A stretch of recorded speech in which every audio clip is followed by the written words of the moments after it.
Bike white board bike ಬಿಟ್ಟಿದ್ದರಿಂದ ನಮಗೆ ತೊಂದರೆ ಆಗ್ತಾಯಿದೆ. ಸಿಟಿ ಬಸ್ ರೋಡ್ ಚೆನ್ನಾಗಿ ಬಿಟ್ಟಿದ್ದೆ ಎಲ್ಲ ನಮಗೆ ಭಾಳ ತೊಂದರೆ. ಎಲ್ಲ ಕೇರಿ ಎಲ್ಲ ಬಸ್ಸೇ ಹೋಗ್ತಾ ಇರುತ್ತೆ. ನಮಗೆ ಬಾಡಿಗೆನೇ ಇಲ್ಲ ಇಲ್ಲಿ ಆಟೋದಾರಿಗೆ. ಇದು ಸಿಟಿ ಬಸ್ ನಿಲ್ಲಿಸ್ಬೇಕು, ಆಟೋ ಪರ್ಮನೆಂಟ್ಗಳು ನಿಲ್ಲಿಸ್ಬೇಕು. ಭಾಳ ಗಾಡಿ ಆಗಿಬಿಟ್ಟಿದ್ದಾವೆ.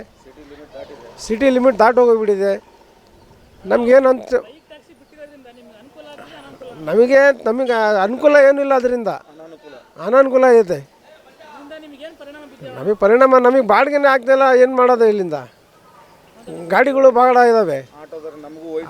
ವೈಟ್ ಬೋರ್ಡ್ ನಮಗೆ ಕೊಡಲಿ, ನಾವು ವೈಟ್ ಬೋರ್ಡ್ ನಮಗೇನು ಇನ್ಶೂರೆನ್ಸ್ ಕಟ್ಟೋದು ಒಂದಿರೋದು, FC ಇರೋಲ್ಲ, ಏನೂ ಇರೋಲ್ಲ. ನಾವು ಎಷ್ಟಂತ ನಮಗೆ ಬಾಡಿಗೆನೇ ಆಗೋಲ್ಲ. ಅದು ಕಟ್ಟಿ ಇದು ಕಟ್ಟಿ ಇನ್ಶೂರೆನ್ಸಿಂದ ಎಲ್ಲ ಜಾಸ್ತಿ ಆಗಿಬಿಟ್ಟಿದೆ. ಗೌರ್ಮೆಂಟಿಗೆ ಏನು ಹೇಳೋದಲ್ಲ. ಅಲ್ಲ, ಅವ್ರು ಮಾಡಿದಾರೆ. ಬಡವ್ರ ಮೇಲೆ ಸ್ವಲ್ಪ ಅವರು ಕರೆಂಟೇ ತೋರಿಸ್ಬೇಕು. ಅವರು ಅನುಕೂಲಕ್ಕೋಸ್ಕರ ನಮಗೆ ಇದು ಮಾಡ್ತಾರೆ. ನಮಗೆ ತೊಂದರೆ ಆಗ್ತಾಯಿದೆ. ನಜೀರ್ ಅಹಮದ್ ಅಂತ.